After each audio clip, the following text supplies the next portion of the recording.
going to be a busy offseason for the Falcons, an exciting offseason for me, you, all of Atlanta. It's exciting, to hire a new head coach because there's hope. There's hope that the next guy is the guy to finally bring the city its first Super Bowl chase. We've got some reports, rumors, candidates over here from Dan Graziano and Jeremy Fowler. The first nugget isn't really a nugget. We know that Bill Belichick is very high up on the Falcons' wish list. But what they did offer, I think, is important that, it's been told to Belichick, this is coming from Dan Graziano and Jeremy Fowler of ESPN, that Bill Belichick would also have not an interest, but the fit would work for Belichick as much as it would for the Falcons. I think that is very notable. Yeah, because I've mentioned it several times, like how much does he really want to take over an organization that also doesn't have a quarterback? But I think that's a conversation that you have. That's probably going to be hammered down. Either they're going to tell Bill, hey, we're going to go up and get the guy that you want in a trade via the draft, or we're going to go trade for Justin Fields. I think the plan for the quarterback will be almost, if they do go in this direction, be set in stone. Like, we're either going to get a veteran, we're either going to go after, Justin Fields, or we're going to go after the number 1, number 2, number 3 overall pick and land whoever you deem fit, or whoever your OC that you bring along with you fits his offense.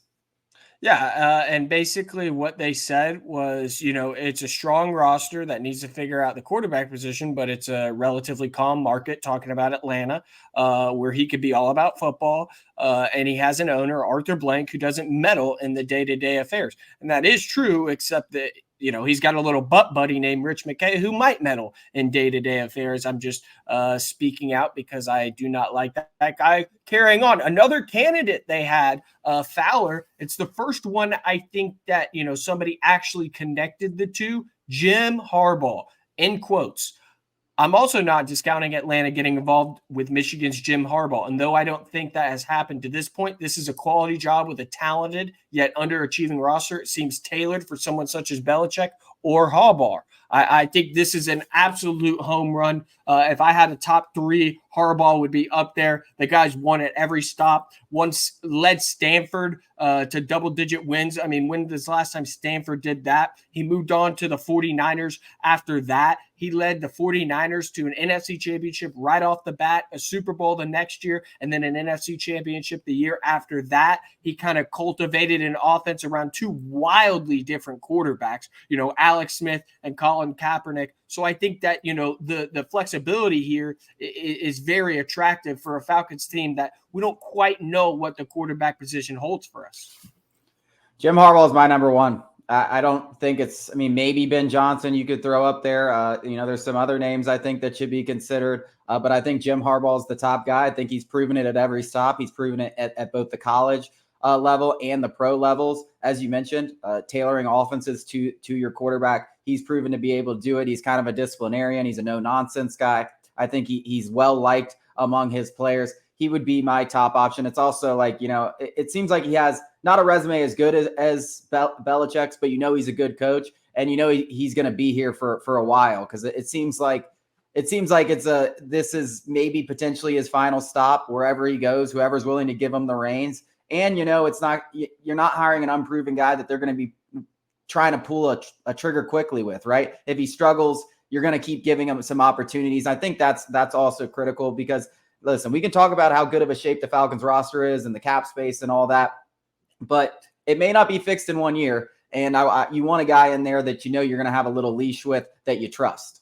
Yeah, I think that is important, that if Harbaugh, they are similar candidates, but they're different, Harbaugh and Belichick. That if Harbaugh comes here, I do think the leash is longer. I do think that the leash with the fan base will be longer with Harbaugh, that they'll give him time. Belichick, I think, is the exact opposite. If Belichick comes here, it's got to be right now, right here. The dude is 72 years old, and this is my biggest problem with Belichick. I'll get back to the rumors and the reports from ESPN, but Belichick is 72 years old. What's the plan here, guys? Coach here for 3 years, break Shula's record, and then right off into the sunset. We're going to be right back here searching for a head coach. That's why I hate the Belichick thing so much. I just don't see the longevity factor in all of this. Now, back to the reports from ESPN. They did say something, and I think that this is interesting because we do know that they are interviewing Raheem Morris. The Falcons have a couple of familiar faces in the hiring pool, Dan Quinn, Raheem Morris.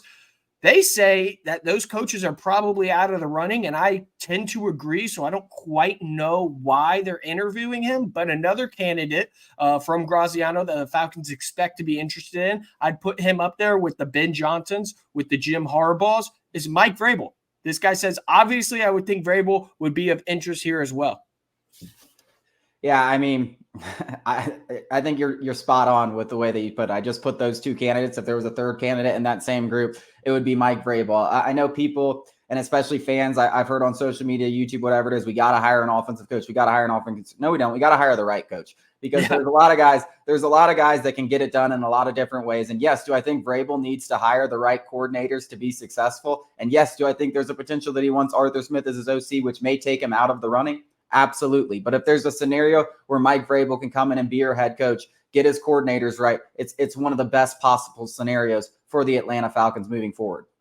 Yeah, listen, guys. The hiring of a coordinator is going to be a factor no matter what. It's what makes or breaks head coaches. Kirby Smart couldn't get over the hump until he started making the right hires. I mean, you get an offensive-minded head coach. Guess what he has to do? Hire the right defensive coordinator. So this is just nonsense about it, that it has to be an offensive coach. Obviously, my preference would be an offensive coach, so you never have to have that kind of turnover on the offensive side of the ball. But there's been plenty of examples where head coaches have had turnover and still had success. Now we'll go on to the last name that Fowler mentions, and it's one that I haven't seen that often. Ravens defensive coordinator Mike Macdonald seems poised to get a head coach job, and the Falcons could be interested.